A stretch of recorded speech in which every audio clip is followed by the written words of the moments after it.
내 남편이 원스타 장군이야. 라며 쌍화차를 부어버린 일진 출신 사모님. 그런데 피해자가 남편의 직속 상관인 사단장이었습니다. 펄펄 끓는 쌍화차보다 더 뜨거운 복수가 시작되자 원스타 남편이 투스타 아내 앞에서 무릎 꿇고 비는 처절한 참교육 이야기입니다. 구독과 좋아요를 해주시면 더 좋은 사연으로 보답하겠습니다.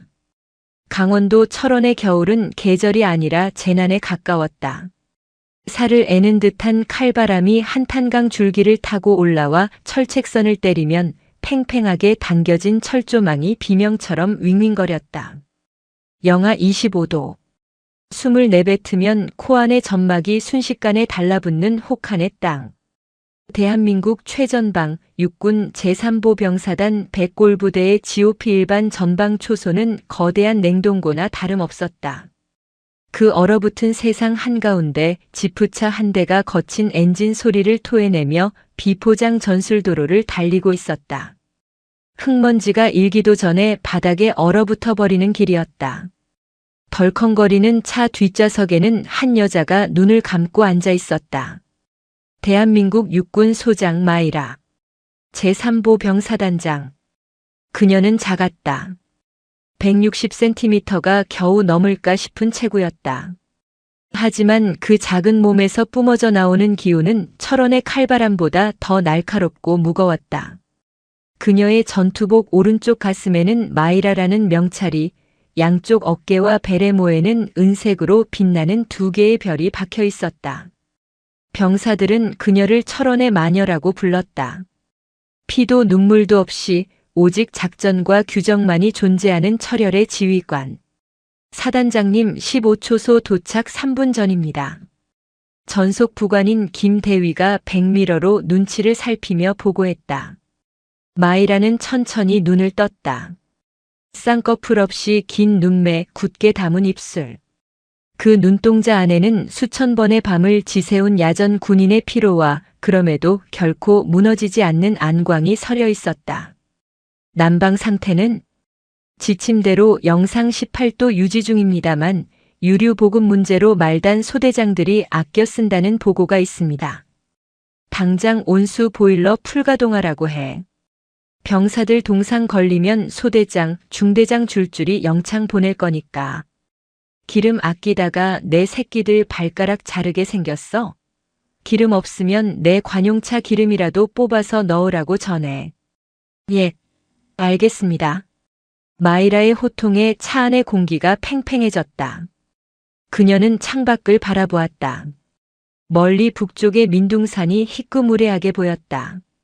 30년 전 갈 곳 없어 헤매던 고아 소녀가 살기 위해 아니 죽지 못해 기어 들어왔던 곳이 바로 이 군데였다. 초소에 도착하자 얼어붙은 얼굴의 병사들이 우렁차게 경례 구호를 외쳤다. 100골. 마이라는 거수 경례를 받으며 그들의 눈을 하나하나 맞췄다. 10대 후반, 20대 초반의 앳된 얼굴들. 그녀는 장갑을 벗고 병사들의 빨갛게 튼 손을 맨손으로 잡았다. 그녀의 손은 거칠었고 따뜻했다. 밥은 맛있게 먹었습니다. 발은 이상 없습니다. 거짓말하면 죽는다. 양말 벗어봐. 사단장이 직접 이등병의 발을 검사하며 동상 연고를 발라주는 모습에 소초장은 사색이 되어 안절부절 못했다. 마이라는 그런 소초장을 매섭게 노려보았다. 병사들 발이 곧 전력이다. 이 발이 썩으면 내 진급길도 썩는 줄 알아. 순시를 마치고 다시 지프차에 올랐을 때 그녀의 주머니에서 낡은 개인 휴대전화가 짧게 진동했다. 업무용 보안폰이 아닌 아주 사적인 용도로만 쓰는 낡은 기계였다. 문자 한 통이 와 있었다. 발신 철원여고 총동창회 내용 제35회 졸업생 동창회 초대 일시 금주 토요일 오후 5시 장소 고석정 전통 찻집 화원 후원회장 육군 준장 사모님 천수련. 천수련. 그 이름을 보는 순간 마이라의 심장이 덜컥 내려앉았다. 30년의 세월이 흘렀어도 트라우마는 몸의 세포 하나하나에 각인되어 있었다. 천수련. 철원 지역 유지의 딸. 고등학교 3년 내내 마이라를 거지 냄새나는 년 기생충이라 부르며 짓밟았던 악마. 급식 반찬에 침을 뱉고 체육복을 커터칼로 난도질하고 한겨울에 찬물을 끼얹으며 킬킬대던 그 얼굴. 마이라의 손이 부들부들 떨렸다. 공포가 아니었다. 그것은 뱃속 깊은 곳에서부터 치밀어 오르는 뜨거운 분노였다. 그런데 그 천수련의 이름 뒤에 붙은 직함이 가관이었다. 육군 준장 사모님. 마이라는 입꼬리를 비틀어 올렸다. 준장이라. 그녀는 앞 좌석의 부관에게 물었다. 김대위, 이번에 새로운 포병여단장 이름이 뭐였지? 아, 제5포병여단장 말씀이십니까? 반갑수 준장입니다. 지난달에 부임했습니다. 그 사람 부인 이름 혹시 알아? 잠시만요. 김대위가 태블릿 PC를 두드렸다. 확인했습니다. 배우자 천수련 씨입니다. 지역 내에서 꽤 유명한 유지라고 나와 있습니다. 반갑수 장군도 처가 덕을 많이 봤다는 소문이. 빙고. 퍼즐이 맞춰졌다. 내 부하인 원스타 준장 반갑수의 아내가 나를 지옥으로 밀어넣었던 천수련이다. 마이라는 차창에 비친 자신의 얼굴을 보았다.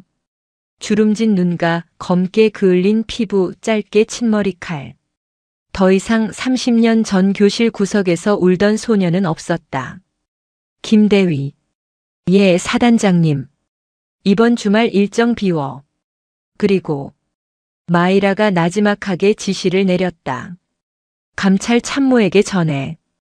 포병여단장 반갑수 준장, 법인카드 사용 내역이랑 부대 운영비 지출 내역 싹 다 긁어오라고. 먼지 한 톨까지. 사냥이 시작되었다. 동창회가 열리는 화원은 철원 고석정 국민관광지 내에서도 가장 전망이 좋고 비싸기로 유명한 전통 찻집이었다. 기와 지붕을 얹은 웅장한 건물 앞 주차장은 이미 벤츠, BMW, 제네시스 같은 고급 승용차들로 가득 차 있었다. 토요일 오후 5시. 화려한 옷차림의 중년 여성들이 3355 짝을 지어 찻집으로 들어서고 있었다. 그녀들의 손목과 목에는 번쩍이는 금부치가 걸려 있었고 입에서는 남편의 직급과 자식의 대학 이름이 쉴 새 없이 튀어나왔다.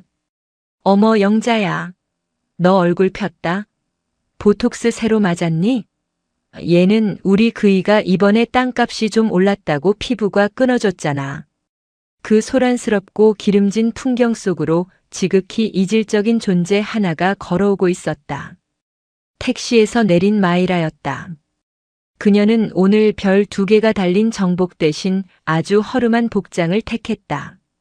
색이 발에 회색빛이 도는 낡은 등산용 패딩 점퍼, 무릎이 튀어나온 검은색 면바지, 그리고 동네 시장에서 10,000원 주고 샀을 법한 벙거지 모자. 누가 봐도 고된 노동에 시달리는 삶에 찌든 중년 여성의 모습이었다. 그녀는 일부러 관용차도 수행원도 대동하지 않았다. 적진 깊숙이 침투하여 적의 민낯을 확인하는 정찰병의 심정이었다. 입구에 서 있던 안내 담당 동창이 마이라를 위아래로 훑어보았다. 경멸이 섞인 눈초리였다. 저기요 아주머니. 여기는 예약 손님만. 어머. 안내원의 눈이 동그랗게 커졌다. 너 혹시 이라 아니니? 마이라? 오랜만이다. 마이라의 목소리는 건조했다.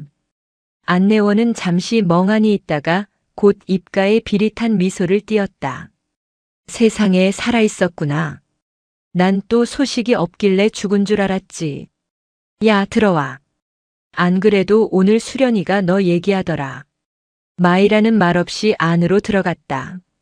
찻집 내부는 밖에서 보는 것보다 훨씬 호화로웠다. 자개로 장식된 테이블, 은은한 조명, 그리고 최고급 한방차 냄새가 진동했다. 중앙홀에는 50여 명의 동창이 모여 왁자지껄 떠들고 있었다. 마이라가 들어서자 순간 정적이 흘렀다. 그녀의 초라한 행색은 이곳의 화려함과 너무나도 어울리지 않았다. 쟤 누구야? 마이라 같은데? 그 거지 속을 살던 애. 어머, 옷 입은 꼴 좀 봐. 어디서 파출부라도 하나 봐. 수군거림이 벌레떼처럼 귓가를 윙윙거렸다. 마이라는 고개를 숙인 채 가장 구석진 테이블에 자리를 잡았다. 아무도 그녀에게 다가오지 않았다. 마치 전염병 환자를 피하듯 그녀 주변에만 텅 빈 공간이 생겼다. 그때였다. 찻집 입구 쪽이 소란스러워지더니 문이 활짝 열리며 한 여자가 등장했다. 천수련이었다. 그녀는 마치 여왕처럼 걸어 들어왔다. 새빨간 캐시미어 코트에 밍크 목도리를 두르고 손에는 수천만 원을 호가하는 에르메스 가방을 들고 있었다. 짙은 화장으로 가렸지만 표독스러운 눈매는 30년 전과 변함이 없었다. 그녀의 뒤에는 시녀처럼 따르는 2명의 동창이 쇼핑백을 잔뜩 들고 있었다. 어머, 수련아. 사모님 오셨어? 오늘따라 더 예쁘다, 얘. 동창들이 벌떼처럼 일어나 천수련에게 달려갔다. 천수련은 그 환대를 당연하다는 듯 즐기며 손을 흔들었다. 다들 왔니? 내가 좀 늦었지? 우리 그이가 부대 일 때문에 바빠서 챙겨주느라고. 아휴, 군인 마누라 노릇하기 정말 힘들다니까. 여단장 사모님이 쉬운 자리가 아니야. 천수련의 목소리는 다 들으라는 듯 컸다. 그녀는 중앙 상석에 앉아 다리를 꼬았다. 오늘 회비 걷지 마. 내가 쏜다. 우리 남편이 이번에 별 달았잖아. 내가 이 정도도 못 사겠니? 와, 역시 천수련. 멋지다. 충성. 우스꽝스러운 경례 신용을 하며 아부하는 동창들을 보며 구석에 앉은 마이라는 헛웃음을 삼켰다. 별. 그놈의 별 하나가 뭐라고 저렇게 유세를 떠는가. 그녀의 어깨에 박힌 2개의 별은 국가와 국민을 지키는 무거운 십자가였건만 저들에게 별은 그저 과시용 액세서리에 불과했다. 그때 천수련의 눈이 찻집을 한 바퀴 휘둘렀다. 그리고 구석에 처박혀 있는 칙칙한 회색 덩어리 마이라를 발견했다. 천수련의 눈이 먹이를 발견한 뱀처럼 번득였다. 어머, 저게 누구야? 또각또각. 천수련이 구두 굽소리를 요란하게 내며 마이라에게 다가왔다. 찻집 안의 시선이 일제히 2 사람에게 쏠렸다. 야, 마이라. 너 진짜 왔네? 천수련이 마이라의 테이블 앞에 멈춰 섰다. 그녀는 더러운 것을 보듯 코를 찡그리며 손부채질을 했다. 너 어디서 노가다라도 뛰다 왔니? 냄새나게 옷꼬라지가 이게 뭐야? 동창에 물 흐리게. 마이라는 천천히 고개를 들어 천수련을 바라보았다. 30년 만의 대면. 그녀의 눈빛은 흔들리지 않았다. 오히려 너무 고요해서 깊이를 알 수 없는 심연 같았다. 오랜만이다, 천수련. 여전하네. 뭐? 여전해? 천수련은 기가 찬 듯 콧방귀를 뀌었다. 너야말로 여전하구나. 주제 파악 못하고 뻔뻔한 건. 야, 너 솔직히 말해봐. 여기 밥 얻어먹으러 왔지? 뷔페 싸가지고 가려고 통 들고 온 거 아냐? 주변에서 킥킥거리는 웃음소리가 터져 나왔다. 천수련은 의기양양하게 허리에 손을 얹었다. 불쌍해서 봐준다. 예정 생각해서 밥은 먹여보내줄게. 대신 구석에서 쥐 죽은 듯이 처박혀 있어. 내 친구들 비위 상하게 하지 말고. 알았어? 마이라는 찻잔을 만지작거리며 나지막이 대꾸했다. 걱정 마. 내가 온 건 밥 때문이 아니니까. 그럼 뭔데? 돈 빌려달라고? 꿈 깨라. 아니. 빚 받으러 왔어. 빚? 천수련의 미간이 찌푸려졌다. 내가 너한테 무슨 빚을 졌는데? 이 미친년이 돌았나? 마이라는 대답 대신 옅은 미소를 지었다. 그 미소가 왠지 모르게 서늘해서 천수련은 순간 등골이 오싹해지는 것을 느꼈다. 하지만 곧 자신의 뒤에 있는 든든한 배경, 원스타 남편을 떠올리며 기세를 되찾았다. 감히 거지 같은 년이 장군 사모님을 노려보다니. 본때를 보여줘야 했다. 천수련은 종업원을 불렀다. 여기 쌍화차 제일 뜨거운 걸로 한 잔 가져와. 특대로. 잠시 후 종업원이 김이 펄펄 나는 돌잔을 쟁반에 받쳐 들고 왔다. 짙은 갈색 액체 위로 계란 노른자와 잣이 둥둥 떠 있었다. 갓 끓여낸 탓에 뽀글거리는 거품이 올라오고 있었다. 천수련은 종업원에게서 쟁반을 뺏어 들었다. 그리고 마이라의 코앞에 잔을 들이밀었다. 자, 옛다. 마셔라. 추운데 밖에서 떠느라 고생했잖아. 말은 친절했지만 눈은 살기로 번들거렸다. 천수련의 손이 미세하게 기울어졌다. 어머, 손이 미끄러지네. 싹. 순식간이었다. 펄펄 끓는 쌍화차가 마이라의 머리 위로 쏟아졌다. 뜨거운 갈색 액체가 마이라의 벙거지 모자를 적시고 낡은 패딩 점퍼의 어깨를 타고 흘러내렸다. 끈적한 국물이 뺨을 타고 흘러내려 턱 밑으로 떨어졌다. 흡! 주변에서 비명이 터져 나왔다. 너무 놀라 입을 틀어막는 사람, 낄낄대며 휴대폰으로 영상을 찍는 사람. 반응은 제각각이었지만 누구 하나 말리는 사람은 없었다. 살이 데일 듯한 뜨거움이 정수리를 강타했다. 하지만 마이라는 비명 한 번 지르지 않았다.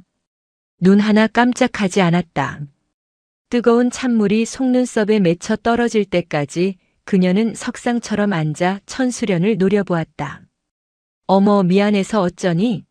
많이 뜨겁지? 그러게 왜 거기 앉아 있어서 사람 신경 쓰이게 해?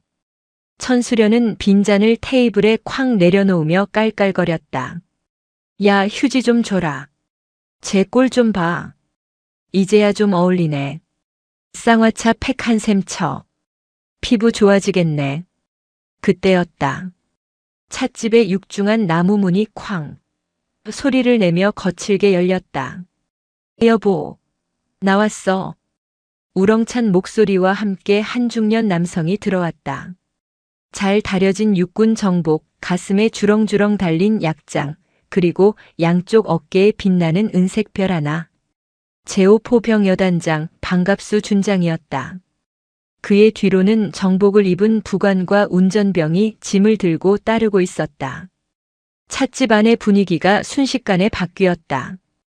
여자들이 환호성을 지르며 박수를 쳤다. 와, 장군님 오셨다. 어머, 수련아. 내 남편 진짜 멋있다.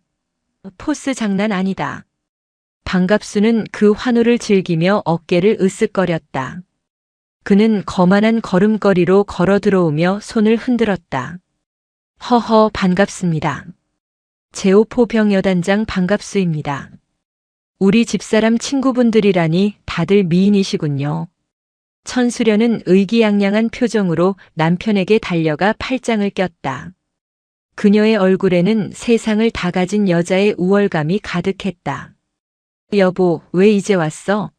내가 얼마나 기다렸는데. 아, 참. 저기 좀 봐봐. 내가 말했던 그 학교 다닐 때 찌질했던 애 마이라. 제가 오늘 와서 분위기 다 망치고 있잖아. 내가 쌍화차로 좀 씻겨줬어. 천수련은 손가락으로 구석을 가리켰다. 반갑수는 호탕하게 웃으며 고개를 돌렸다. 허허, 그래. 어떤 겁없는 친구가 감히 내 마누라 심기를 건드렸나? 얼굴이나 좀 봅시다. 반갑수는 성큼성큼 마이라의 테이블로 다가갔다. 그는 뒷짐을 진 채 쌍화차를 뒤집어 쓰고 고개를 숙이고 있는 여자를 내려다보았다. 이봐요, 아줌마. 내 아내가 이 지역에서 어떤 사람인지 모르나 본데. 그 순간 마이라가 천천히 자리에서 일어났다. 그녀는 쓰고 있던 쌍화차에 젖어 눅눅해진 벙거지 모자를 벗어 테이블 위에 올려놓았다. 그리고 패딩 점퍼의 지퍼를 내렸다. 칙! 지퍼 내려가는 소리가 유난히 크게 들렸다. 패딩이 벗겨지자 그 안에 감춰져 있던 짙은 녹색의 육군 정복이 드러났다. 완벽하게 각이 잡힌 정복 상에 가슴에 달린 수많은 훈장과 표창 약장들. 그리고 결정적으로 그녀의 양쪽 어깨 위에서 형광등 불빛을 받아 서늘하게 빛나는 은색 표식. 하나요? 아니었다. 둘. 별이 2개. 투스타. 반갑수의 눈동자가 튀어나갈 듯 커졌다. 그의 뇌가 눈앞의 시각 정보를 처리하지 못해 버벅거렸다. 군복? 별? 2개? 투스타? 여자가? 설마? 그리고 마침내 쌍화차 국물이 뚝뚝 떨어지는 젖은 머리카락 아래로 드러난 그 얼굴을 확인한 순간 반갑수의 심장이 멈췄다. 지난주 사단 지휘관 회의에서 작전 지도로 테이블을 내리치며 포병 화력이 이것밖에 안 되나? 라고 호통치던 그 저승사자 같은 얼굴. 자신의 생사여 탈권을 쥐고 있는 직속상관. 제3보 병사단장. 마이라 소장. 반갑수의 입에서 바람 빠지는 소리가 났다. 그의 얼굴이 백지장처럼 하얗게 질리다 못해 푸르딩딩해졌다. 다리가 후들거려 서 있을 수가 없었다. 천수련은 아직 상황 파악을 못하고 남편의 팔을 잡아 끌었다. 여보, 뭐해? 얼른 한마디 해줘. 이 거지 같은 년이. 야, 이 여편네야. 반갑수가 찢어질 듯한 비명을 질렀다. 그는 아내를 거칠게 밀쳐내고 반사적으로 발을 구르며 차렷 자세를 취했다. 척. 군화 뒷굽 부딪히는 소리가 찻집 유리창을 흔들었다. 반갑수는 허리가 90도로 꺾일 듯 숙이며 찻집이 떠나가라 복창했다. 충성. 사단장님께 대하여 경례. 정적. 완벽한 정적. 숨소리조차 들리지 않는 진공 상태가 찻집을 덮쳤다. 마이라는 주머니에서 손수건을 꺼내 얼굴에 묻은 쌍화차를 천천히 닦아냈다. 그리고 젖은 손수건을 바닥에 내동댕이 치며 얼어붙은 반갑수를 향해 나직하게 말했다. 반갑수 준장. 네. 소장 마이라. 당황해서 관등 성명조차 꼬였다. 아니, 준장 반갑수. 자네 부인이 대접한 쌍화차가 아주 뜨겁더군. 덕분에 정신이 확 드네. 마이라의 시선이 바닥에 주저앉아 멍하니 입을 벌리고 있는 천수련에게로 향했다. 내 부하 교육을 어떻게 시켰길래 사단장 머리에 똥물을 붓나? 이게 자네가 말한 여단장의 위험인가? 지옥의 문이 열렸다. 이제 심판의 시간이었다. 전통 찻집 화원의 공기는 그야말로 진공 상태였다. 방금 전까지 시끄럽게 떠들던 동창들의 웃음소리, 찻잔 부딪히는 소리, 옷자락 스치는 소리마저 모두 사라졌다. 오직 끓어오르는 쌍화차 주전자의 수증기 소리만이 쉬익 하고 들릴 뿐이었다. 그 정막의 한가운데 대한민국 육군 포병여단장 반갑수 준장이 서 있었다. 아니, 서 있다기보다는 마이라 소장 앞에서 굳어버린 화석에 가까웠다. 그의 이마에서는 식은땀이 비오듯 쏟아져 내렸다. 정복 셔츠의 등판은 이미 축축하게 젖어 들어갔다. 그의 눈앞에 있는 여자는 30년 전 아내가 괴롭혔다던 왕따가 아니었다. 50만 육군 중에서도 단 몇 명만이 오를 수 있는 자리. 전시 작전권을 행사하며 즉결 처분까지 내릴 수 있는 야전군 사령관 제3보병사단장 마이라 소장이었다. 마이라는 천천히, 아주 천천히 젖은 머리카락을 쓸어 넘겼다. 머리카락 끝에서 끈적한 쌍화차 국물이 반갑수의 반짝이는 구두 코 위로 톡, 톡 떨어졌다. 그 작은 소리가 반갑수에게는 처형장에 울리는 북소리처럼 들렸다. 반갑수 준장. 마이라의 목소리는 낮게 깔렸다. 감정이 전혀 섞이지 않은, 그래서 더 공포스러운 기계적인 음성이었다. 네. 사단장님. 반갑수가 반사적으로 대답했다. 목소리가 삑사리가 날 정도로 떨렸다. 자네는 평소 부하들에게 상관에 대한 예우를 이렇게 가르치나? 뜨거운 차를 머리에 붓는 게 오포 병여단의 환영 인사 방식인가? 아닙니다. 죽을 죄를 지었습니다. 반갑수는 그대로 바닥에 무릎을 꿇었다. 쿵소리가 날 정도로 세게 찍힌 무릎이었지만 고통조차 느끼지 못했다. 별 하나가 별 2개 앞에서 처참하게 구겨지는 순간이었다. 하지만 이 상황을 도저히 받아들이지 못하는 단 한 사람이 있었다. 바로 천수련이었다. 그녀의 뇌는 지금의 현실을 거부하고 있었다. 내 남편은 장군인데, 이 지역의 왕인데, 저 꾀죄죄한 마이라 앞에서 무릎을 꿇다니. 여보, 당신 왜 이래? 미쳤어? 천수련이 악을 쓰며 남편의 어깨를 잡아 흔들었다. 일어나. 체면 구기게 뭐하는 짓이야. 쟤는 그냥 마이라야. 학교 다닐 때 내 빵 셔틀이나 하던 거지 같은 년이라고. 근데 사단장은 무슨 얼어 죽을. 짝. 날카로운 파열음이 찻집 안을 찢어발겼다. 천수련의 고개가 옆으로 획 돌아갔다. 볼이 시뻘겋게 부어올랐고 입가에서는 피가 터져 나왔다. 그녀를 때린 건 마이라가 아니었다. 무릎을 꿇고 있던 반갑수였다. 그가 벌떡 일어나 아내의 뺨을 올려붙인 것이다. 이 무식한 여자가. 입 안 닥쳐. 반갑수의 눈은 공포와 분노로 뒤집혀 있었다. 지금 누구 앞이라고 주둥아리를 함부로 놀려. 사단장님은 내 목줄을 쥐고 계신 분이야. 내가 지금 무슨 짓을 저질렀는지 알아?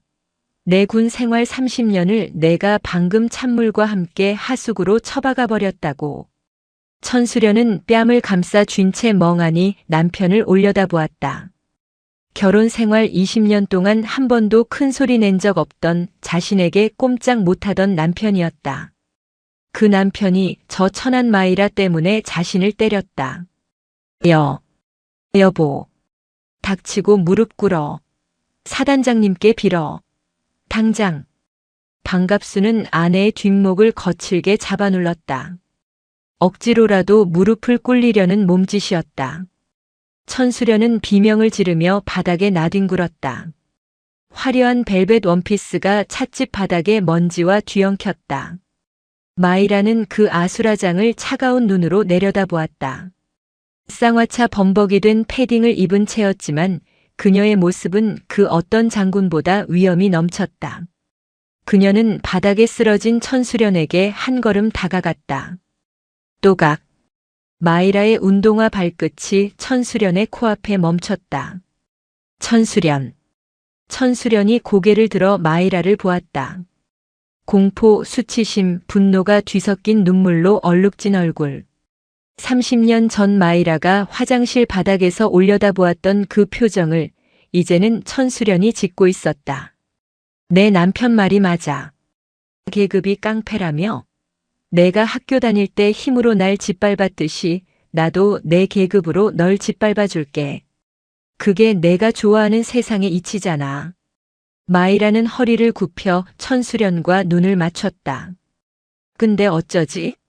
내 계급이 내 남편보다 높네. 그것도 아주 많이.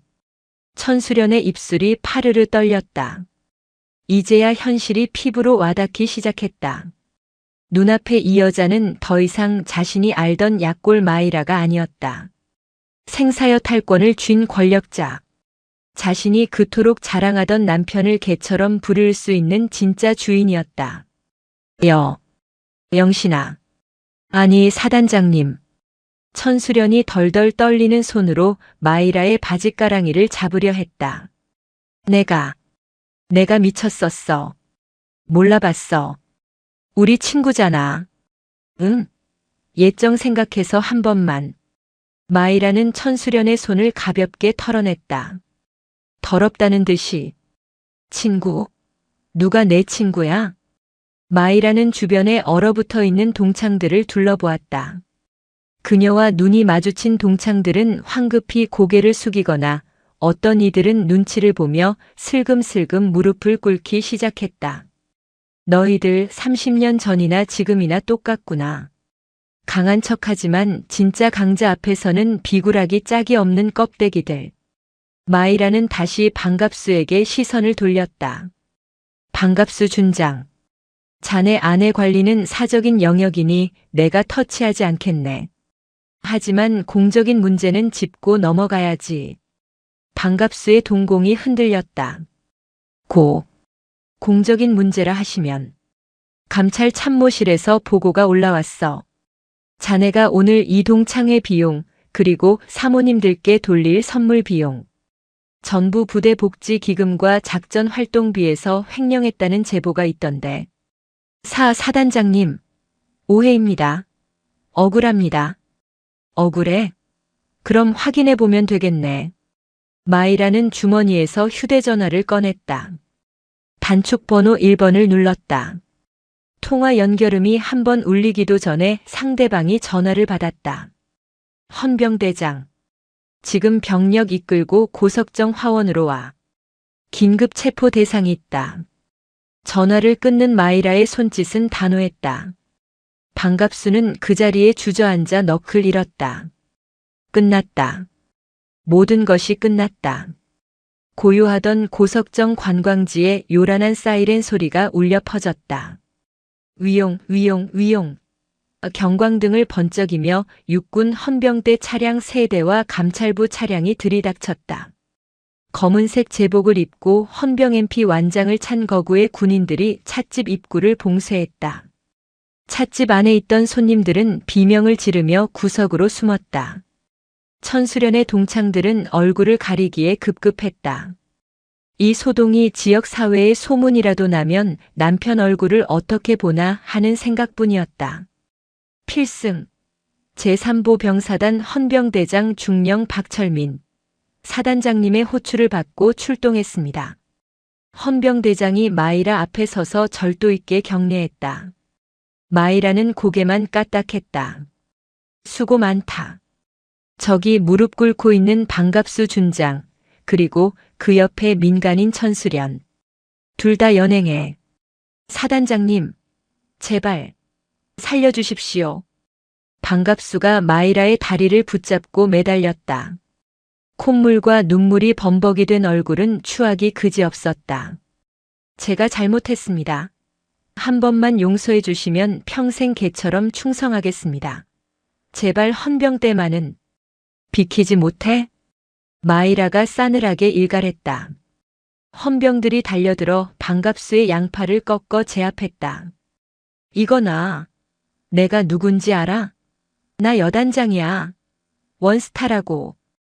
반갑수는 발악했지만 건장한 헌병들 앞에서는 무력했다. 그리고 헌병대장. 마이라가 차갑게 덧붙였다. 밖에 세워진 반갑수 준장의 관용차 그랜저. 트렁크 열어봐. 아주 재미있는 게 나올 거야. 헌병들이 반갑수의 검은색 관용차로 달려갔다. 반갑수는 사색이 되어 소리쳤다. 안 돼. 열지 마. 내 차야. 영장 있어? 영장 가져와. 하지만 군대에서 사단장의 명령은 곧 법이고 영장이었다. 헌병대장이 트렁크 버튼을 눌렀다. 툭 소리와 함께 트렁크가 천천히 열렸다. 그 안에 담긴 광경에 주변에 몰려나온 구경꾼들이 웅성거리기 시작했다.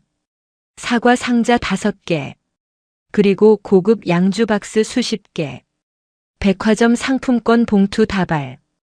헌병대장이 사과 상자 하나를 뜯었다. 붉은 사과가 보여야 할 상자 안에는 5만 원권 현금 뭉치가 빼곡하게 채워져 있었다. 마이라는 그 광경을 보며 헛웃음을 지었다. 반갑수. 자네 간도 크군.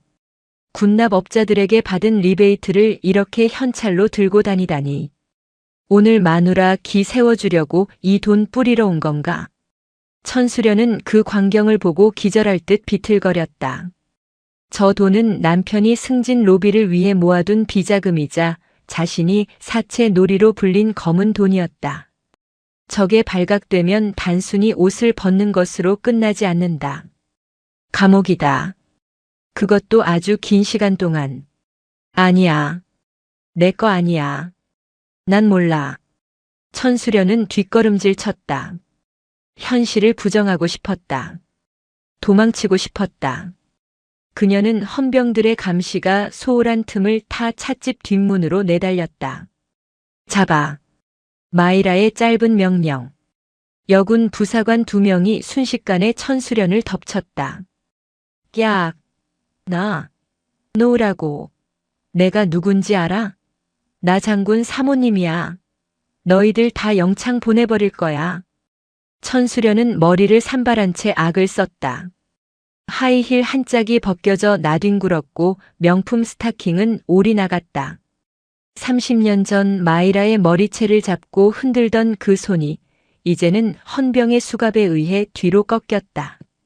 천수련 씨 군사시설보호법 위반 및 뇌물수수 공범 혐의로 긴급 체포합니다. 당신 남편이 횡령한 돈이 당신 계좌로 세탁된 정황이 포착됐습니다. 감찰 장교가 미란다 원칙을 고지했다. 말도 안 돼. 이건 꿈이야. 마영신, 너 인연. 내가 나한테 어떻게 이럴 수 있어? 천수련은 헌병차에 태워지는 순간까지 마이라를 향해 저주를 퍼부었다. 하지만 마이라는 그 모습을 끝까지 지켜보았다. 표정 하나 바꾸지 않고 차가운 겨울바람이 불어왔다. 마이라의 젖은 머리카락이 얼어붙어 뻣뻣해졌다. 하지만 그녀의 가슴 속에서는 30년 동안 응어리졌던 뜨거운 덩어리가 비로소 녹아내리고 있었다. 방갑수와 천수련이 연행된 후 철원 지역 사회는 발칵 뒤집혔다. 단순한 뇌물 사건이 아니었다. 천수련은 남편의 지위를 이용해 지역 군납권을 독점하고 그 과정에서 영세 상인들을 협박하여 고리대금업까지 하고 있었다는 사실이 드러났다. 마이라의 지시는 추상 같았다. 뿌리까지 뽑아. 내 사단 구역 안에서 민간인을 등쳐먹는 기생충들은 단 한 마리도 남겨두지 마. 사단 법무참모와 헌병대는 천수련이 운영하던 불법 사채 사무실을 급습했다. 이중장부와 차용증들이 쏟아져 나왔다. 피해자 중에는 갓 입대한 병사의 부모들도 있었다. 아들이 군대에서 편하게 지내게 해주겠다는 명목으로 돈을 뜯어낸 것이었다. 이 사실을 보고받은 마이라는 경로했다. 병사들을 볼모로 장사를 해? 이것들이 진짜 죽으려고 환장했나? 그녀는 책상을 주먹으로 내리쳤다. 유리덮개에 금이 갈 정도였다. 그녀에게 병사는 자식이었다. 자식을 건드린 자에게 자비란 없었다. 방갑수는 군 검찰로 이첩되어 구속 수사를 받게 되었고 천수련은 민간 검찰로 넘겨졌지만 군 관련 범죄가 엮여 있어 중형을 피할 수 없게 되었다. 그들이 쌓아 올린 화려한 모래성은 파도 한 번의 흔적도 없이 사라졌다. 모든 상황이 정리되고 새벽 2시가 되어서야 마이라는 관사로 돌아왔다. 텅 빈 관사. 정막만이 흐르는 공간. 그녀는 욕실로 들어갔다. 거울 속에 비친 자신의 모습을 보았다. 머리카락은 쌍화차 당분 때문에 뻣뻣하게 굳어 있었고 얼굴에는 얼룩덜룩한 갈색 자국이 남아 있었다. 냄새도 지독했다. 한약 냄새와 단내, 그리고 피로의 냄새. 마이라는 옷을 하나씩 벗었다. 쌍화차에 젖은 패딩, 얼룩진 정복상에 땀에 젖은 셔츠. 알몸이 된 그녀는 샤워기 아래 섰다. 쏴! 뜨거운 물줄기가 정수리로 쏟아졌다. 굳어있던 쌍화차 찌꺼기가 검은 물이 되어 발 아래로 흘러내렸다. 마이라는 수세미에 비누를 묻혀 몸을 문질렀다. 박박. 피부가 벌개질 때까지 문질렀다. 30년 전 천수련 패거리에게 흙탕물 세례를 받고 집에 돌아와 울면서 몸을 씻던 그날이 생각났다. 아무리 씻어도 지워지지 않는 것 같았던 더러움. 뼛속까지 스며든 것 같았던 패배감. 하지만 오늘은 달랐다. 검은 물이 씻겨 내려갈 때마다 가슴 속에 박혀있던 돌덩이들도 하나둘 떨어져 나가는 기분이었다. 으흑. 참았던 울음이 터져 나왔다. 슬퍼서가 아니었다. 너무나도 오랫동안 외면해왔던 어린 날의 영신을 마주했기 때문이었다. 겁쟁이 영신이. 화장실에 숨어서 도시락을 먹던 영신이. 죽고 싶어서 한탄강 다리 위를 서성거렸던 영신이. 마이라는 샤워기 물줄기 아래서 쭈그리고 앉아 오열했다. 뜨거운 물과 눈물이 섞여 흘렀다. 그녀는 스스로의 어깨를 감싸 안았다. 작고 단단한 자신의 어깨를. 고생했다, 영신아. 정말 고생했어. 이제 됐어. 이제 다 끝났어. 한참을 그렇게 울고 난 후 마이라는 고개를 들었다. 거울 속에 비친 그녀의 눈은 충혈되어 있었지만 그 어느 때보다 맑고 깊었다. 도끼는 사라지고 그 자리에는 진정한 어른의 그리고 진정한 지휘관의 단단함이 채워져 있었다. 그녀는 욕실을 나왔다. 창밖에는 철원의 새벽 여명이 밝아오고 있었다. 밤새 몰아치던 눈보라도 멈췄다. 눈 덮인 연병장이 아침 햇살을 받아 하얗게 빛나고 있었다. 마이라는 새 정복을 꺼내 입었다. 다림질이 빳빳하게 잘 된 셔츠, 티끌 하나 없는 전투복, 그리고 다시금 빛나는 두 개의 별. 그녀는 베레모를 쓰고 현관문을 나섰다.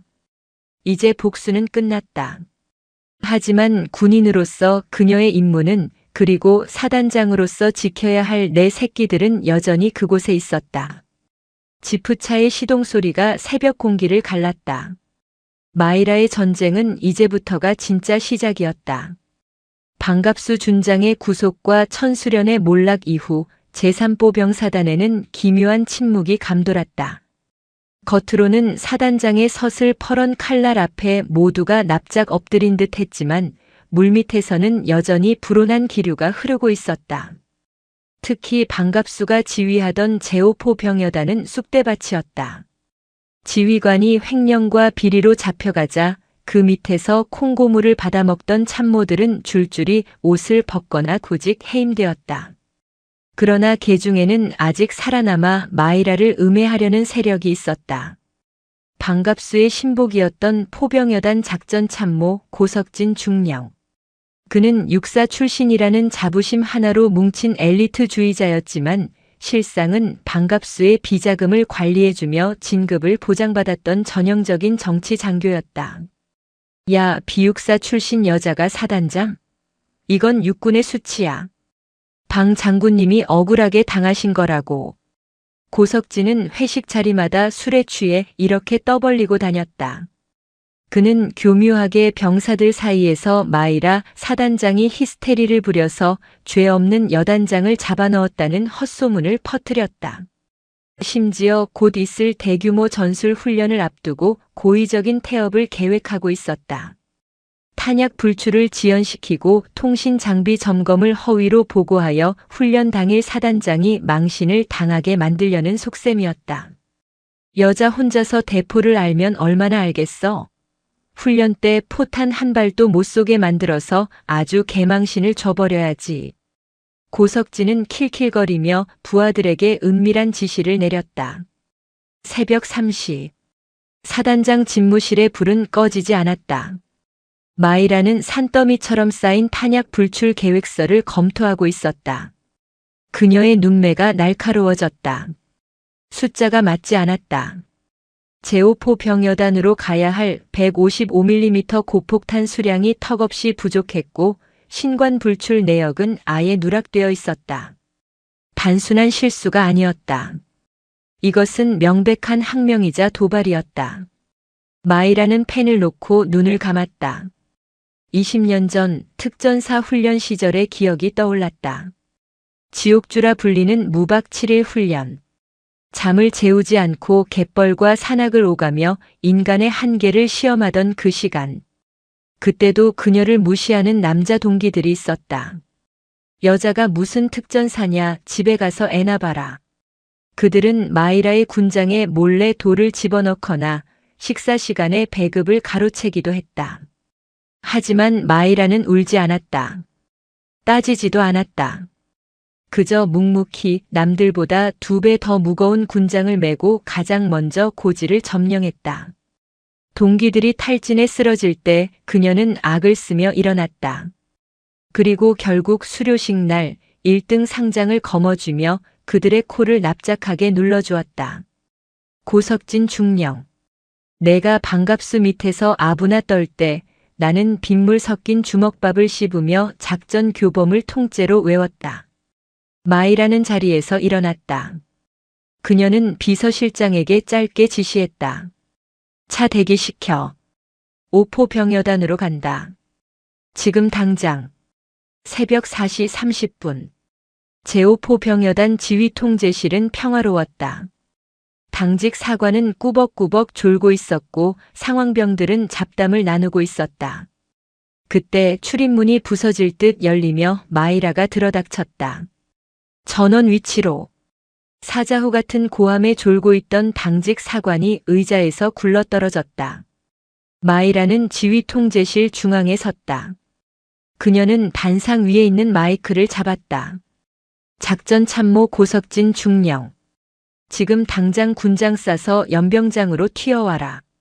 5분 준다. 1초라도 늦으면 탈영으로 간주하고 즉결 처분한다. 방송은 영내 전체에 울려 퍼졌다. 관사에서 자고 있던 고석진은 팬티 차림으로 허겁지겁 전투복을 꿰입고 뛰쳐나왔다. 연병장에는 이미 마이라가 팔짱을 낀 채 서 있었다. 고석진이 숨을 헐떡이며 도착했다. 사단장님, 새벽에 무슨 일이십니까? 마이라는 대답 대신 서류 뭉치를 고석진의 얼굴에 집어 던졌다. 종이들이 눈보라처럼 흩날렸다. 이게 뭔가? 탄약 불출 계획서입니다만. 155mm 고폭탄 무게가 얼마지? 네. 그게 대략 40kg. 정확히 41.86kg이다. 포병 장교라는 놈이 기본 재원도 몰라. 그리고 신관 없이 쇳덩어리만 날리면 적이 맞아 죽나? 돌 던지기 놀이하려고 탄약 신청 안 했어? 그게 행정착오가 있어서. 착오? 내 눈에는 반역으로 보이는데? 마이라는 고석진의 멱살을 잡고 끌어당겼다. 작은 체구였지만 그녀의 악력은 쇠갈고리 같았다. 내 놈이 반갑수 믿고 뒤에서 내 욕하고 다니는 거 모를 줄 알았나? 훈련 망쳐서 나 물먹이려고? 꿈 깨라. 내 놈 머리 꼭대기에 내가 앉아있다. 마이라는 고석진을 바닥에 내동댕이 쳤다. 헌병대. 이 자식 당장 끌고 가서 조사해. 업무상 배임, 군용물 손괴, 그리고 상관 모욕죄. 털면 10년은 살 거다. 끌려가는 고석진의 비명소리가 새벽 공기를 갈랐다. 이를 지켜보던 포병여단 장병들은 숨소리조차 내지 못했다. 썩은 살은 도련해졌다. 이제 남은 것은 그 자리에 새 살을 돋게 하는 일뿐이었다. 마침내 군단급 전술 훈련 평가의 날이 밝았다. 이 훈련은 사단장의 지휘 능력과 부대의 전투력을 검증하는 1년 중 가장 중요한 행사였다. 특히 반갑수의 비리로 사기가 바닥을 친 제5포 병여단이 제 몫을 해낼 수 있을지가 관건이었다. 훈련장인 다락대 사격장은 긴장감으로 가득 찼다. 수십 문의 K9 자주포가 거대한 포신을 하늘로 치켜들고 도열해 있었다. 하지만 병사들의 눈빛은 흐릿했고 간부들은 우왕좌왕했다. 지휘관의 공백은 컸다. 평가관들이 혀를 차며 점수표를 깎으려던 찰나 흙먼지를 일으키며 지프차 한 대가 포진지 한가운데로 돌진했다. 마이라였다. 그녀는 차에서 뛰어내리자마자 흙바닥을 성큼성큼 걸어 포대장대 위에게 다가갔다. 포대장, 지금 병사들 눈빛이 그게 뭐야? 전쟁 졌어? 죄송합니다. 훈련 준비가 미흡해서. 비켜. 마이라는 포대장을 밀어내고 직접 지휘용 마이크를 잡았다. 그녀의 목소리가 헬멧에 달린 무전기를 타고 전 포대원의 귀에 꽂혔다.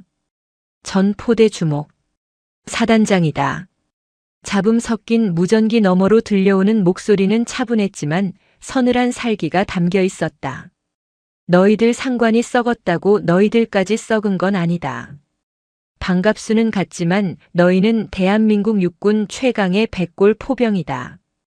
오늘 너희가 쏘는 포탄 한 발 한 발이 너희의 명예를 증명할 것이다. 마이라는 지휘 장갑차 위로 올라갔다. 내가 직접 사격 재원을 하달한다. 좌표 불러주는 대로 입력해. 단 1m의 오차도 용납 안 한다. 사단장이 직접 사격 통제를 한다니. 전례 없는 일이었다. 병사들의 눈빛이 달라지기 시작했다. 흐리멍덩하던 눈에 도끼가 서렸다. 좌표 하나, 둘, 셋, 넷. 고각 45도 장약 5호. 마이라의 입에서 복잡한 사격 재원이 쉴 새 없이 쏟아져 나왔다. 그녀는 지도를 보지 않았다.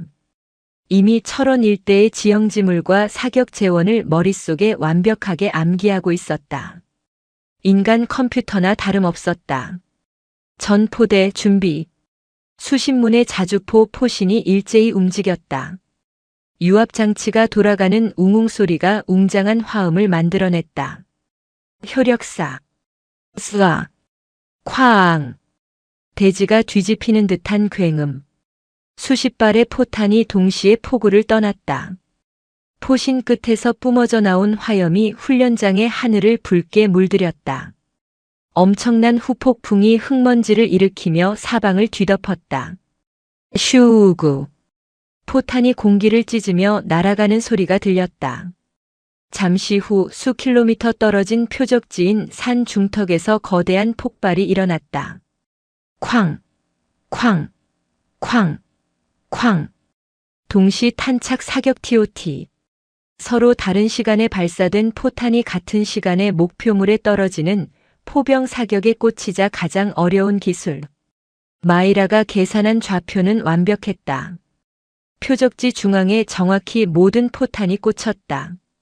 산 하나가 통째로 사라진 것 같은 흙먼지 구름이 피어올랐다.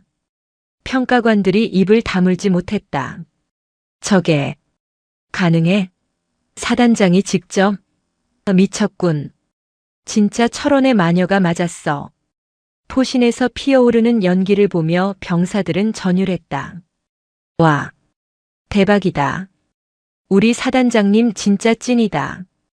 그 순간 병사들의 마음속에 있던 패배감과 수치심은 사라졌다. 그 자리에는 우리는 강하다는 자부심 그리고 자신들을 이끄는 리더에 대한 절대적인 존경심이 자리 잡았다. 같은 시각 군 교도소 면회실. 천수련은 퉁퉁 부은 눈으로 남편 방갑수를 마주하고 있었다. 방갑수는 며칠 사이에 10년은 늙어 보였다. 머리는 헝클어졌고 수염이 덥수룩했다. 거만했던 장군의 위용은 온데간데 없었다. 여보, 변호사는 어떻게 됐어? 방갑수가 떨리는 목소리로 물었다. 아무도 안 맞겠대. 당신 다 끝났대. 천수련이 흐느꼈다. 그때 면회실 TV에서 뉴스가 흘러나왔다. 육군 3사단 역대급 화력 시범. 마이라 사단장의 직접 지휘 아래. 화면 속에서 마이라는 포연이 자욱한 훈련장 한가운데 서 있었다. 흑투성이가 된 얼굴이었지만 그녀의 눈빛은 화면을 뚫고 나올 듯 강렬했다. 그리고 그 뒤로 환호하는 수천 명의 병사들. 방갑수는 멍하니 화면을 바라보았다. 그는 알았다. 자신이 평생 흉내만 냈던 진짜 군인의 모습이 저기 있다는 것을. 아부와 정치질로 얻은 별과 실력과 피땀으로 얻은 별의 무게 차이가 얼마나 큰지를. 천수련도 화면 속의 마이라를 보았다. 30년 전 자신이 짓밟았던 그 작고 약한 아이. 하지만 지금 화면 속의 여자는 거인이었다. 감히 자신이 쳐다볼 수도 없는, 범접할 수 없는 태양 같은 존재. 우리가 건드리지 말아야 할 사람을 건드렸어. 천수련은 바닥에 주저앉아 오열했다. 후회는 언제나 늦은 법이었다. 훈련이 성공적으로 끝나고 계절은 봄으로 바뀌고 있었다. 철원 평야에도 아지랑이가 피어올랐다. 마이라에 대한 지역 사회의 평가는 180도 바뀌었다.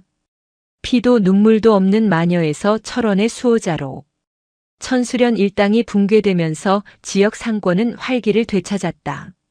마이라는 횡령된 자금을 환수하여 병사들의 복지시설을 확충하는 데 썼을 뿐만 아니라 대민 지원을 대폭 강화했다. 주말이면 마이라는 정복 대신 작업복을 입고 무너진 비닐하우스를 세우거나 독거노인들의 집을 고쳐주러 다녔다. 어느 날 한 할머니가 밭에서 캔 감자를 쪄서 마이라에게 가져왔다. 그녀는 천수련에게 사기를 당해 집을 잃을 뻔했던 피해자였다. 사단장님, 이거 잡숴봐. 뜨거울 때 먹어야 맞나? 할머니의 거친 손이 마이라의 손을 잡았다. 고맙습니다, 할머니. 잘 먹겠습니다. 마이라는 뜨거운 감자를 호호 불어가며 베어 물었다. 입안 가득 퍼지는 구수한 맛. 그것은 쌍화차의 쓴맛과는 비교할 수 없는 사람 냄새나는 따뜻함이었다. 마이라는 처음으로 마음의 평화를 느꼈다. 복수는 끝났고 부대는 강해졌으며 사람들은 그녀를 믿었다. 이제 전역할 때까지 이렇게 명예롭게 군 생활을 마무리하면 된다고 생각했다. 하지만 운명은 그녀에게 안락함을 허락하지 않았다. 늦은 밤 사단 정보처 상황실. 레이더 모니터를 감시하던 부사관의 눈이 가늘어졌다. DMZ 비무장지대 중부 전선 백골부대 관할 구역인 18소초 전방에서 미세한 열상 신호가 포착되었다. 뭐지? 고라니인가? 보통 야생동물이라면 불규칙하게 움직여야 했다. 하지만 화면 속의 점들은 일정한 간격을 유지하며 은밀하고 신속하게 남쪽으로 이동하고 있었다. 하나, 둘, 셋. 10개가 넘었다. 부사관은 즉시 상황 장교에게 보고했다. 중위님, 지피 전방 감시 초소 전방 1km 지점 미상 물체 다수 포착. 움직임이 심상치 않습니다.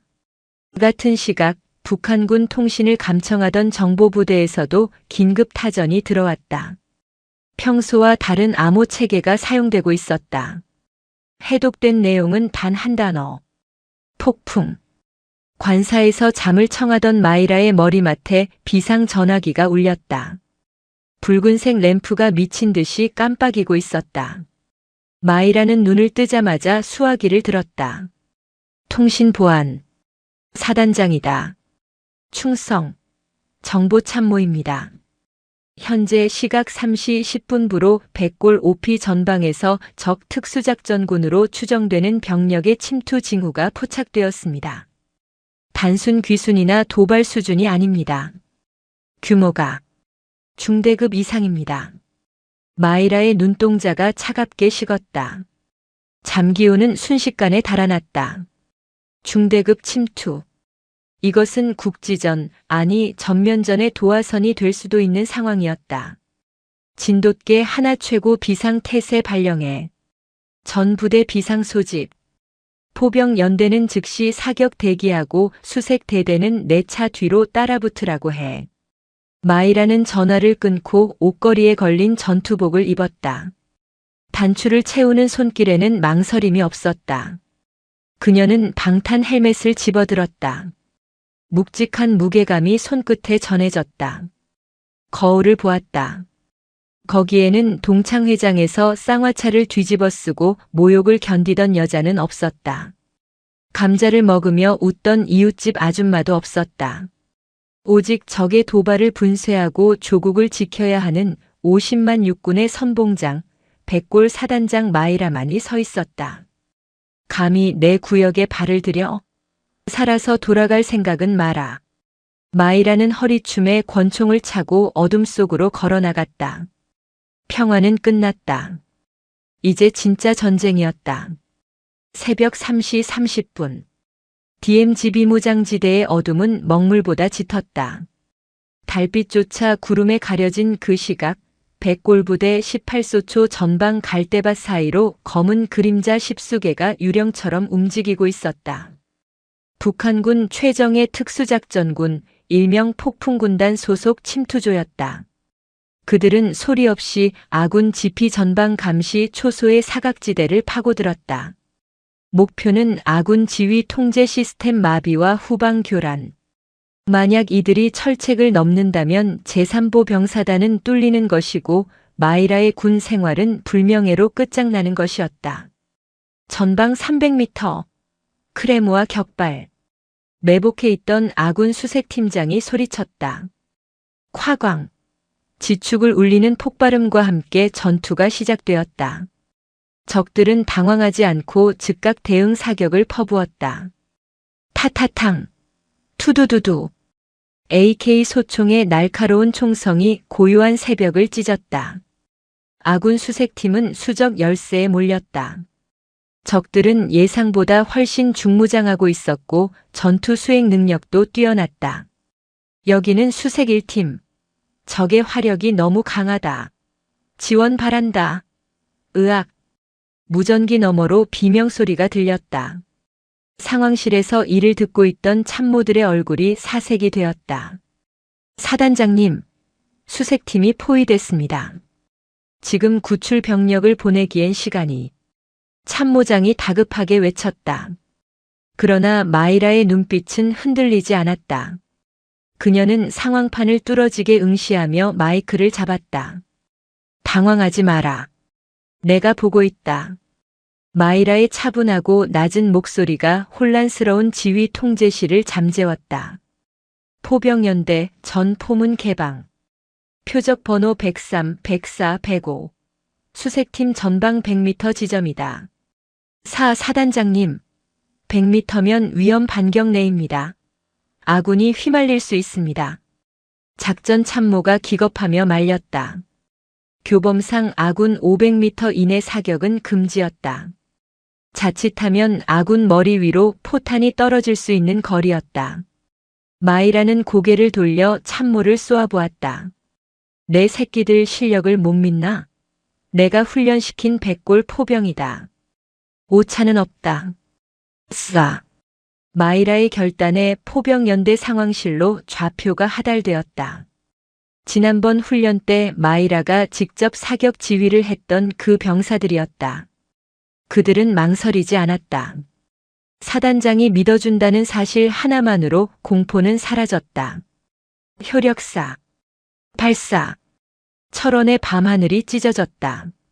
수십 발의 조명탄이 먼저 터지며 전장을 대낮처럼 밝혔다.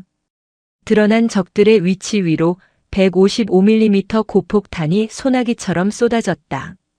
쾅! 쾅! 정확했다. 아군 수색팀 코앞, 불과 100m 앞의 적 진지가 불바다가 되었다. 흙기둥이 치솟고 적들의 비명소리가 폭음에 묻혔다. 이른바 진내 사격에 가까운 초근접 지원 사격. 마이라의 대담한 배짱과 병사들의 정밀한 기술이 만들어낸 기적이었다. 지금이다. 수색대대 본대 진입. 잔적을 소탕하고 아군을 구출해. 마이라가 직접 헬멧을 쓰고 지프차에 올랐다. 사단장님, 어디 가십니까? 위험합니다. 내 부하들이 피 흘리고 있다. 지휘관이 벙커에 숨어 있을 순 없어. 현장으로 간다. 현장은 아수라장이었다. 포격에서 살아남은 적들이 최후의 발악을 하고 있었다.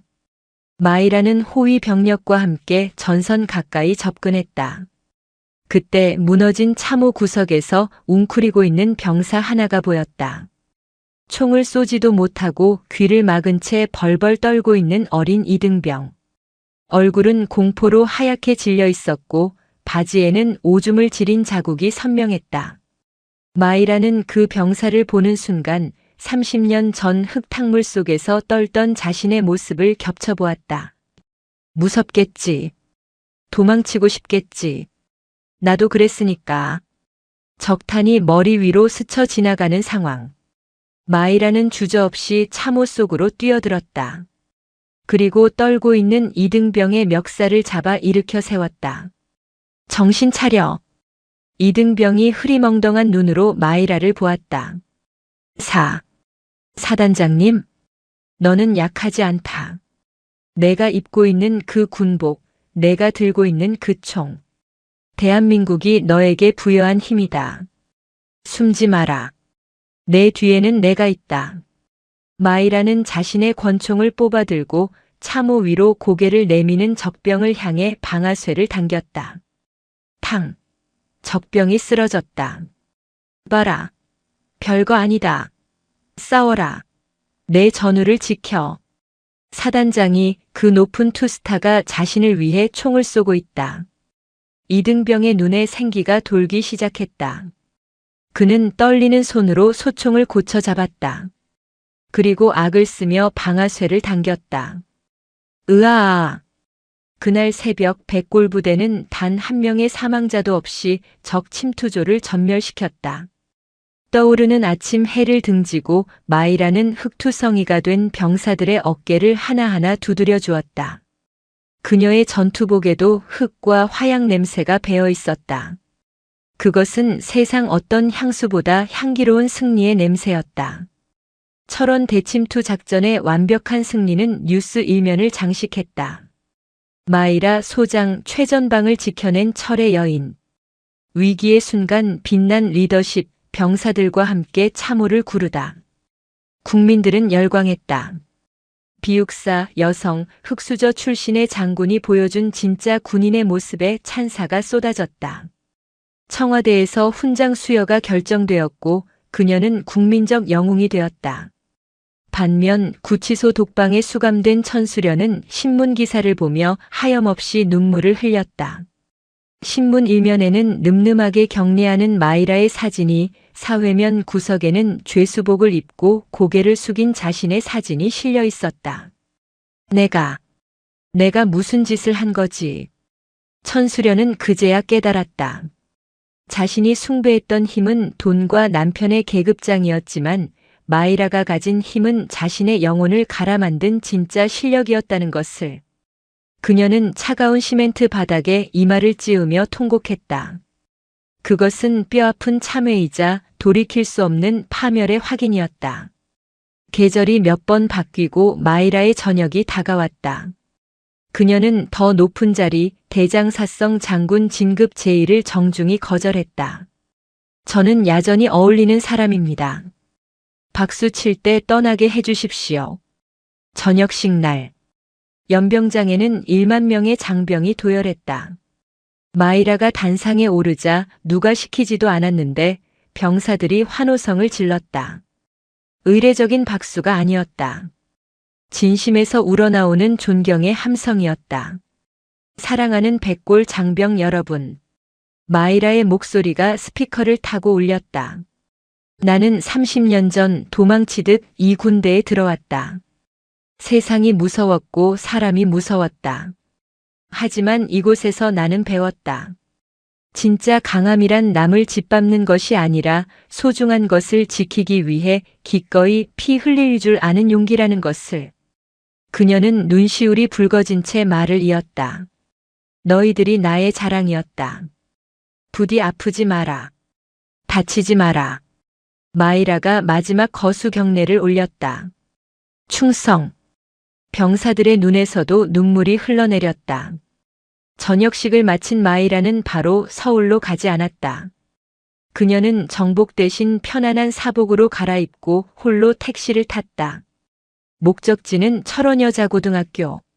30년 만에 찾은 모교는 많이 변해 있었다. 건물은 리모델링되어 깨끗해졌고 운동장에는 인조 잔디가 깔려 있었다. 마이라는 천천히 교정을 걸었다. 아이들의 웃음소리가 들렸다. 그 평화로운 풍경 속에서 마이라는 과거의 유령들을 마주했다. 복도에서 발을 걸던 아이들, 책상에 낙서하던 아이들, 그리고 그 중심에 있던 천수련. 하지만 이제 그 기억들은 공포가 아니었다. 그저 스쳐 지나간 낡은 필름일 뿐이었다. 그녀의 발걸음이 학교 뒤편 소각장으로 향했다. 천수련 패거리에게 흙탕물 세례를 맞고 웅덩이에 처박혔던 그 장소. 지금은 소각장이 사라지고 예쁜 화단이 조성되어 있었다. 마이라는 화단턱에 앉았다. 그리고 눈을 감고 30년 전 그곳에 쭈그리고 앉아 울고 있던 18살의 어린 영신이를 불러냈다. 영신아. 상상 속의 어린 영신이가 고개를 들어 마이라를 보았다. 흑투성이의 눈물 범벅인 얼굴. 많이 아팠지? 많이 무서웠지? 마이라는 마음속으로 어린 영신이를 꼭 끌어안았다. 괜찮아. 이제 다 끝났어. 봐, 우리 이렇게 잘 컸잖아. 아무도 널 무시 못해. 넌 이제 세상에서 제일 강한 사람이야. 환영 속의 영신이가 비로소 웃었다. 마이라의 눈에서 뜨거운 눈물 한 방울이 볼을 타고 흘러내렸다. 그것은 슬픔의 눈물이 아니라 긴 세월 동안 응어리졌던 상처가 완전히 아물면서 흐르는 치유의 눈물이었다. 고생했다, 마영신. 정말 잘 버텼어. 그녀는 자리에서 일어나 옷에 묻은 먼지를 털어냈다. 하늘은 눈이 시리도록 파랬다. 1년 후 서울의 한 대학교 대강당. 500명의 신입생이 강연을 듣기 위해 모여 있었다. 오늘의 초청 강사는 예비역 육군 소장 마이라였다. 단상에 오른 그녀는 여전히 꼿꼿하고 당당했다. 하지만 표정은 현역 시절보다 훨씬 부드럽고 온화해져 있었다. 여러분, 힘이란 무엇이라고 생각합니까? 마이라가 질문을 던졌다. 학생들은 서로 얼굴을 쳐다보며 웅성거렸다. 돈, 권력, 명예. 뻔한 대답들이 속삭여졌다. 저는 30년 전 힘이 없어서 짓밟혔던 사람입니다. 그래서 힘을 갖고 싶어서 군인이 되었습니다. 처음에는 나를 괴롭힌 사람들에게 복수하고 싶어서 악을 썼습니다. 좌중이 조용해졌다. 하지만 별을 달고 수만 명의 부하를 지휘하면서 깨달았습니다. 내가 가진 계급장, 내가 가진 권력. 이것들을 나를 위해 휘두르는 순간 나는 내가 그토록 경멸했던 괴물이 된다는 것을요. 마이라는 객석 어딘가를 응시했다. 마치 그곳에 천수련이 앉아 있는 것처럼. 진정한 힘은 칼을 쥐는 손의 악력이 아니라 그 칼을 거두고 약자의 손을 잡아주는 따뜻함에 있습니다. 여러분이 앞으로 사회에 나가 어떤 자리에 오르든 부디 그 힘을 과시가 아닌 헌신에 써주십시오. 강연이 끝나고 우레와 같은 박수가 쏟아졌다. 강연장을 나서는데 한 여학생이 쭈뼛거리며 마이라에게 다가왔다. 체구가 작고 안경을 쓴 어딘가 주눅 들어 보이는 학생이었다. 장군님. 네, 학생. 저도 학교 다닐 때 왕따였어요. 죽고 싶을 만큼 힘들었는데 장군님 이야기 듣고 용기를 얻었어요. 저도 장군님처럼 강해질 수 있을까요? 마이라는 학생의 손을 잡았다. 30년 전 자신이 그토록 잡고 싶었던 누군가의 손. 이제는 자신이 그 손을 내밀어 줄 수 있었다. 물론이지. 너는 이미 강해. 여기까지 버티고 살아남았잖아. 그게 강하다는 증거야. 마이라는 주머니에서 자신이 아끼던 만년필을 꺼내 학생의 손에 쥐어주었다. 고개 숙이지 마. 세상 누구도 너를 함부로 대하게 두지 마. 내 인생의 사령관은 바로 너니까. 학생의 눈에서 눈물이 그렁그렁 맺혔다. 마이라는 환하게 웃어 보였다. 다시 찾은 철원. 마이라는 민간인 신분으로 안보 관광지를 찾았다. 철책선 너머로 북한 땅이 보였다. 살벌했던 전장의 긴장감 대신 봄 기운이 완연했다. 녹슨 철책선 사이로 연분홍색 철쭉이 흐드러지게 피어 있었다. 겨울의 혹한을 견뎌내고 차가운 쇠창살을 감싸 안으며 피어난 꽃. 마이라는 그 꽃을 보며 생각했다. 자신의 인생도 저 철쭉 같았다고. 차가운 흙탕물 속에서 얼어붙은 훈련장에서 죽을 것 같은 고통을 견뎌내고 피워낸 꽃. 천수련과 반갑수는 그 꽃을 꺾으려 했지만 결국 스스로의 가시에 찔려 무너졌다. 하지만 마이라는 살아남았다. 그리고 꽃씨를 퍼뜨렸다. 자신이 구해준 이등병 강연장에서 만난 여학생, 그리고 그녀를 보고 꿈을 키울 수많은 약자들의 가슴 속에 이제 정말 봄이구나. 마이라는 철책선 너머로 불어오는 따뜻한 바람을 맞으며 깊게 숨을 들이마셨다. 어디선가 군가 소리가 들려오는 듯 했다. 하지만 그것은 이제 전쟁의 노래가 아니라 희망의 찬가였다. 그녀는 뒤를 돌아보았다. 그녀가 걸어온 길 위로 햇살이 눈부시게 쏟아지고 있었다. 백골의 전설은 끝났지만 마이라라는 인간의 이야기는 이제부터 다시 시작이었다. 오늘도 인생지의 말씀을 잘 들어주셔서 감사합니다.